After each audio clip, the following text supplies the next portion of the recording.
Do you think we're closer to nuclear war now because of this action? 100%. So you think this has moved us closer there? 100%. And I've got, there's proof of that all over the headlines today because France is deploying air-launched nuclear warheads. Air-launched nuclear warheads. That means small warheads that fit on the ends of airplane rockets. They're deploying them all over Europe. That means France is now taking its nuclear arsenal and spreading it across its European allies. The more nuclear proliferation, the more risk of nuclear war. That's just as much a part of Ukraine and that has nothing to do with Iran. Why? Yeah. That has nothing to do with Iran. It happened 2 days after Iran. The threat of nuclear war comes from the conflict, in my opinion, comes from the conflict in Iran, from the war in Ukraine and comes from Russia. Because you have an actual superpower president who has threatened the use of nuclear weapons. Iran doesn't have a nuclear weapon, so it's not a nuclear threat. You speak a different nuclear language than I do. Russia is launching intercontinental ballistic missiles that can't be intercepted. It's got the Oreshnik. What the hell is it going to be afraid of a warhead on the tip of an airplane? It's not. That's a tactical nuke. That's a battlefield nuke. But what is your point? My point is that the deployment of a nuclear weapon is nuclear war. The deployment of a nuclear weapon. Wait. If you're talking about mutually assured destruction. Are you talking about the use of a nuclear weapon, or are you talking about putting a warhead on an aircraft? No, that's been technology for a long time. Right. So using it in the battlefield. But it's not being used in the battlefield. I agree with you 1,000%. You don't think you think it is being used in the battlefield? No, I'm saying it's being deployed. Is that getting us closer to nuclear war? Yes. Yes, but it's not because of Iran. It has nothing to do with Iran. And what are you talking about being deployed? Because you're talking about France maneuvering where its weaponry is. That's the definition of a deployment. That is, well, then we're talking about it. I'm talking about nuclear use. I mean, the United States deploys its nuclear forces all the time by President Trump saying, I'm moving our submarines, which is just talk because they're moving anyways.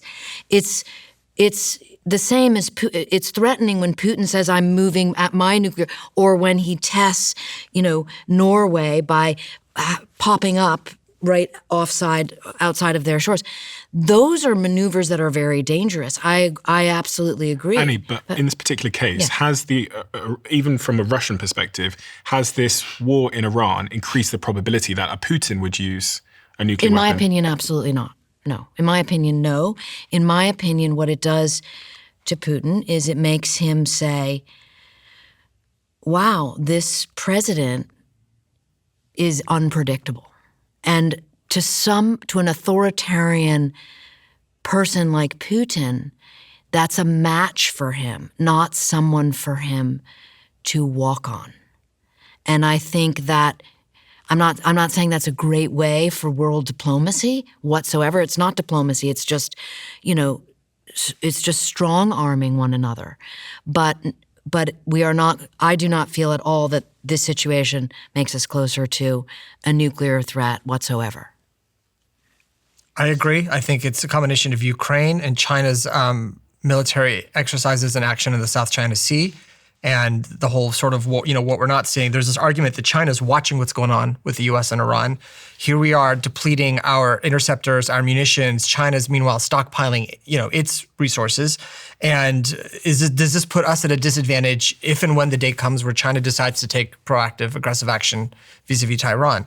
That's something to think about. And I think that then I'm worried about the risk of nuclear war in that instance. I don't think Iran by itself in a vacuum is moving the needle on that sort of nuclear risk meter. To your point, what this is a boon for is the defense contractor world, is the military-industrial complex. Because, for example, part of why Iran is so weak is because they've used up so many ballistic missiles in their conflict with Israel. I read today the interceptor to missile ratio, something like 25 to 1, that the interceptors needed to catch these ballistic missiles that Kuwait, the UAE, Israel is using. They're like upwards of 10, 15 times more expensive. Yes. And these drones are relatively cheaply made, these Shahed drones that they're using. So, there is that aspect of it too, that Iran can just fire like a madman all these sort of expendable munitions, and meanwhile we're spending 3, 4, 5, 10 times as much to intercept them. Yes, although you do see in any kind of conflict like this, you always see new weapons on the battle, and that's what happened now. And America actually has been copying the Shahed drones, these cheap, we call them the Lucas, these cheap systems that can just go in and cause havoc without precision, and we deployed them. So I think this was a long time. Sorry to interrupt you, Stephen. Well, I think this is one of the big questions that a lot of people are asking, which is how long can Iran fight for in this war, and what does that fight look like? Here in these jars, you have, I think it's the relative amount of soldiers that each country has. Now, obviously, soldiers goes back to what Obama said about horses and bayonets. They're one form of combat. But I was quite surprised at how big Iran's military is relative to even the US, but other countries in the region. I think they have the biggest military in the region. Is that correct? So we have to separate between the IRGC and the National Army. They serve two different functions. What are those two things? The IRGC, which Annie brought up earlier, so the I stands for Islamic Revolutionary Guard Corps, not Iranian. What does that mean? It's protecting the Islamic Revolution. It is an ideological army that sits outside of the main structures of power, accountable only to the supreme leader. The National Army really goes through the office of the presidency and others, and even though the supreme leader has a say in it, but the army's job is to protect Iran's borders. Mm-hmm. The IRGC's job is to protect the revolution and the ideology and the proxies and everything else that we have come to know about Iran. So if we look at what's in the jar, we have to separate what the National Army, which is only its job is to defend the borders, versus the ideological army. Mm-hmm. I'm curious what that would look like if we took out the National Army and are left with the ideological force. Iran have the largest stockpile in the Middle East of missiles, drones, and air defenses, possessing thousands of ballistic cruise missiles and kamikaze drones. This is their primary offensive strength, and they have quite a significant defense budget as well. I guess the question I'm trying to get at is how long can they fight for, and how does that fight look over time? Because I know they shot hundreds and hundreds of ballistic missiles over the weekend. Yeah. Israel claims that in the June war of last year, it eliminated about half of what it believes Iran's stockpiles, but also batteries, launchers, basically capability. So if whatever it was, let's say they have half of that left. I've seen statistics saying that really they can't go at this rate, Iran, for more than 2 to 3 weeks before they're completely depleted. Well, there's also an interesting move that the United States did. Well, we didn't kill the supreme leader. What we did do was send our B-2s to take out underground missile systems, which Iran has. Which are the aircrafts, right? No, they're underground. They actually call them missile cities. The B-2s. Yeah, the B-2s are the bombers. Yes, they came from the United States. And this is a considerable damage because the two ways in which these sort of rogue nations, whether it's North Korea or Iran, work their missiles is they have them on what are called road mobile launchers so that they cannot be tracked and targeted, or they bury them deeply underground. And one of the only things that can take out those deeply buried missile sites is a B-2, and that's what the United States sent. So Andrew, how do you think this plays out over the coming weeks and months? Because at some point, they might run out of missiles, but that doesn't necessarily mean the war is over. Yeah. I'm presuming that the US don't want to throw soldiers on the ground in Iran either. So how does this play out, and how long? And that's one of the major strategic errors that we made in attacking Iran. They have the benefit of time, not us. They can choose how to react, when to react, in what way to react. We don't know if they have a dirty bomb that they're finishing up in some underground bunker right now that's just going to sit there and wait until American boots on the ground show up. The fact that you guys think that current nuclear deployments have nothing to do with what's going on in Iran, I want to respect that opinion, but to me it shows just a lack of military experience and actual strategic intent to kill.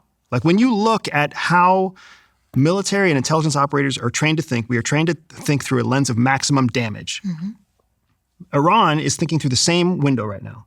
And they're watching what we just did in Afghanistan. Don't forget, we killed Osama bin Laden, who was an ideological figurehead of al-Qaeda, in 2011 and didn't leave Afghanistan until 2022. When we gave up. That's another 11 years of war after the guy that we were supposed to kill to end the war. Khomeini is different. But how different? I don't know yet. And what are we going to do? The new leadership in Iran, what's it going to be? Is it going to be a leadership that kowtows to the United States? That kowtows to Israel? Is it going to be another shadow government like the Shah? Are we going to place somebody else and the Iranian people are going to love it? Or are we leaving a vacuum that China and Russia are going to step into? And now we're going to see a strengthened Iran that's strengthened by our largest adversaries in the world. This is the reality of what we've got to figure out because whether they launch all their rockets in the next 2 weeks, that doesn't mean that's the end of the fight. For all we know, it's going to come back and bite us in 6 months when some Hezbollah cell lights New York on fire. We don't know. But when it happens, arguably it's going to be justified. To Andrew's point, Iran can wage a war of attrition. It's harder. A war of attrition is basically low-level warfare. Think of like death by 1,000 cuts, right? I'll just keep poking at you enough to eventually wear you down, destabilize you, weaken you. Whereas what you can do is massive retaliation and these big sort of, theatrical strikes. War of attrition is basically grinding for the long haul and wearing you down. This is something that, to his point, Iran is capable of doing and is probably willing to do and sees is the only way that it can survive this is a war of attrition. That? The war, it's whatever remnant is left. It's how Russia has survived so long. It's a war of attrition. But I'm like, who's the lead? Do you need a leader? Yeah. Or is it just lots of different pockets of people? Time will tell, and Hezbollah's sort of cells around the world will tell us what happens. But I think another way of looking at it, I saw a former member of the National Security Council commenting that, yes, cells could be activated in America or they could just fade away. And this is where I don't have a crystal ball, and I'm just observing what's happening. But I do think that that all of this hangs on the razor's edge of public opinion, because time will tell whether or not this regime falls, whether what you're saying, if it's either or. But I don't think that we can know. Haven't we been here before to some degree? Too many times. Yeah. Too many times. What is the lesson from history that everyone seems to have forgotten? That we are shitty learners of history. That's what the lesson is. To your point of who the leadership would be, something else that philosopher I quoted, Eric Hoffer, had said that mass movements, they don't need a god, but they do need a devil. So to that effect, the leader doesn't matter as much as having an enemy does. That is so basically, so long as we, the United States or the Western world, is framed as the enemy, that is enough to keep a war of attrition going, absent any figurehead or a charismatic leader. And he was a religious figure versus just a political figure. He was a religious figure. But to your point, he was the racketeer at the end. By the end. Yeah, I mean he was running, effectively. And everyone, most people in that country state. knew that. Yeah, absolutely. Thousands of people have gathered in public squares in Tehran to openly weep and mourn his death. Roughly 20% of the population are staunch ideological supporters of him. Yeah, 20% of 90 million. Yeah. And it's interesting because one can imagine that 20% might grow, especially if the coming months make their lives worse in some way. They experience, poverty or whatever else, and then friends die because of this war. It doesn't take long for narrative to turn. And so that's what everyone's been warning about. That you strike Iran, this was a warning last June. You strike Iran, you're going to get rally around the flag. The people that are secularists now are going to turn and they're going to start supporting the regime, and we're going to set back the cause of, let's say, freedom or democracy. It didn't happen. It turns out that basically the people in Iran blamed the regime for the misery that was put upon them. And so I think that 20% will get even smaller as a result, not just of this. It would have gotten smaller anyway. As a result of this, I think it'll get even smaller still, because their salvation is not at the end, of a turban or a robe. It basically comes with liberty and freedom that this government, this regime won't give them. And so that is, I think, evident now to the 80% of Iranians, all of whom, 80% of the population is born after 79. They don't know the old regime. All they know is this one. And what they know is they don't like it. They don't like living under it. And they want anything other than what this is. You feel differently? I think that's an overly idealistic way of thinking about it. We failed to convert Iraq when we took out Saddam Hussein. We failed to convert Afghanistan when we took out the Taliban. Iran is not Iraq and Afghanistan, though. It is not. I'm not saying it's the same. I'm saying that when you change a government from the top down, that doesn't do anything for the people. No one's changing it. There's no nation building. We're not going in to do what we did in Iraq. So what's going to build it? Constitution. So what's going to build it? What's going to change it? The people? The people that have been slaves for basically the last, 40, 50 years? The people who have had no education? The people who have been marginalized? Do you think they're just going to understand how to organize themselves? Incredibly educated, very, very highly. I mean, it's one of the most educated populaces in the world, and they are very, the people that are not regime supporters are very Western thinking. I mean, we see this. We see this in the culture they produce, the media they produce, when they go and they speak around the world. So the populace is there, the capability is there, the will is there. All they need is basically not to be facing the barrel of a gun. We are about to find out if that's true, and that is what we are all writing on right now, is whether this intellectual minority in a poverty-stricken, economically defunct country is going to even fucking stay there, or whether they're going to take their brains and their success and their opportunities somewhere else. The diaspora and everything we're hearing says people cannot wait to help rebuild the country. Why do you trust what you're hearing? Well, his family's there, so he's probably he's probably even got better worse. The worst thing you can do is trust the people that you have a personal relationship with. They're the least objective people that you can talk to. So they're 80% of the population. Who do you talk to? Exactly. Who do you trust?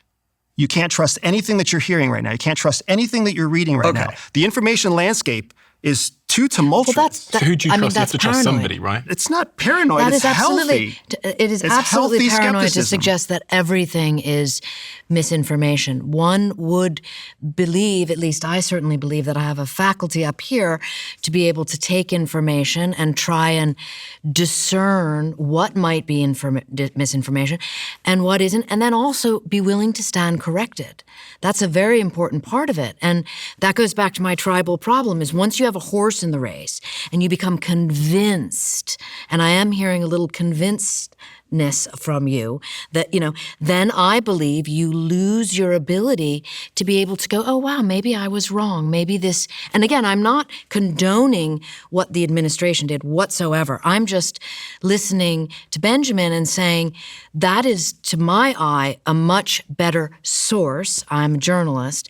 I'm going to listen to what people on the ground are saying there, certainly family members, because their opinion is going to be legitimately, heartfelt and not propagandized. Again, we speak a completely different language. When you talk to me about opinion, heartfelt, and family, and belief, none of those are objective. None of those are based on fact. Rebellions are born on those things, by the way. I agree. Yeah. And that doesn't make it objectively correct. It was a rebellion that ended up in the Iran that we just saw fall apart. That was a revolution. That was a rebellion. Andrew, where does your skepticism come from? What's it rooted in? Because you did spend almost a decade as an undercover spy for the United States in the CIA. Where is the skepticism coming from? Why shouldn't we believe people on the ground who are saying what they're saying? I have seen this stuff firsthand. I've been trained in how this stuff works. I've had to deploy this in pursuit of American goals and ambitions in the past. And what you're saying isn't inaccurate as to how people react. We just trust the opinion of the people that we trust the opinion of the people we trust more than we trust the opinion of others, only because it's our opinion that they're trustworthy at all. So who do you trust to get your information from? I want to take my information from as far opposite sources as possible and then see where the information confirms itself, where it correlates. Because if you see anti-American people saying the same thing as anti-Iranian people, where their messages are the same has corroboration. The number of dead leaders, as an example. That's a corroborative point because you're hearing both the Iranian state media say that and pro-U.S. Western forces talk about that. But what if it's, to your point, a black box and you can't get information from the sources you're used to getting from? Well, that's exactly right. It is a black box. So if we know it's a black box, we have to question every source that comes out, every piece of information that comes out. What we're seeing a lot of right now with Iran is called circular reporting. It's one single source of information that comes out that gets multiplied over and over again. We're seeing it happen in the White House too, because the White House has kicked out so many journalistic legacy media outlets. So now one story gets multiplied over and over again, and we're seeing stuff that's repeated. I have to say something. I am a little bit skeptical about what is true. I'm like the furthest from ever being a conspiracy theorist, but a little bit skeptical of what's true because I did a post about this subject. And obviously I've spent 15 years in social media, so our whole business was scaling huge social media audiences. And what I received in my DMs was like I've never seen before. About what? I've heard people talking about bots for decades. And most of the time, they're wrong. It's something else going on with the algorithm, or maybe something they don't like they saw, so they call it a bot. I received thousands and thousands and thousands of DMs when I posted about this subject matter. And some of those accounts, when you go on the page and you look at their posting history, their engagement, you look at certain patterns, which we've built tools before to kind of spot. Some of these accounts aren't real. And I said to my friends, I was like, what the fuck? I posted about this issue. And then I had thousands and thousands and thousands and thousands of these accounts DM me, encouraging me to post more about certain things. First time in my life ever I go, oh, that was definitely, it was so atypical. An influence operation. Just okay, so what were these atypical. bots pushing you to post on? I'm conscious whether I should say or not, because I don't want to infer. By doing so, I'm like inferring that a particular, but I'm just saying I've never felt what I experienced then. And this trailer will come out, we'll see loads of bots, we have systems, but this was in my DMs. It was encouraging someone like me who has a big platform to push a certain narrative. And the only reason I noticed is because of the sheer volume, and then the narrative was almost identical. And I think, 1,700 different accounts are all asking me to do the same thing. So you have final control over the edit of this. Yeah. So there's no, if you don't want what you say to get edited, to get aired, but then it'll get cut. But one way or the other, whatever you say, like I want you to say what you saw, because if the narrative was anti-Iran, then you were attacked by Western forces, Western bots attacking a known Westerner. If you were propped up by pro-Iranian cyberbots, then now you're talking about a cyber capacity, a cyber capability in Iran that nobody's talking about. So one way or the other, or maybe an ally or someone else or whatever it might be. I don't know. But my point was that it's made me skeptical about my own information chamber. And I'll be honest, before I realized what was going on, very persuasive.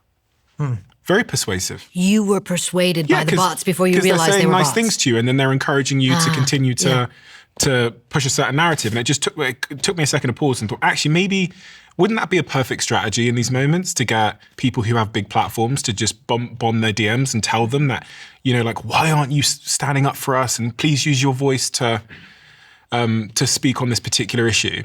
And I thought, actually, maybe I need my information from somewhere else. If you love the Diary of a CEO brand and you watch this channel, please do me a huge favor. Become part of the 15% of the viewers on this channel that have hit the subscribe button. It helps us tremendously, and the bigger the channel gets, the bigger the guests.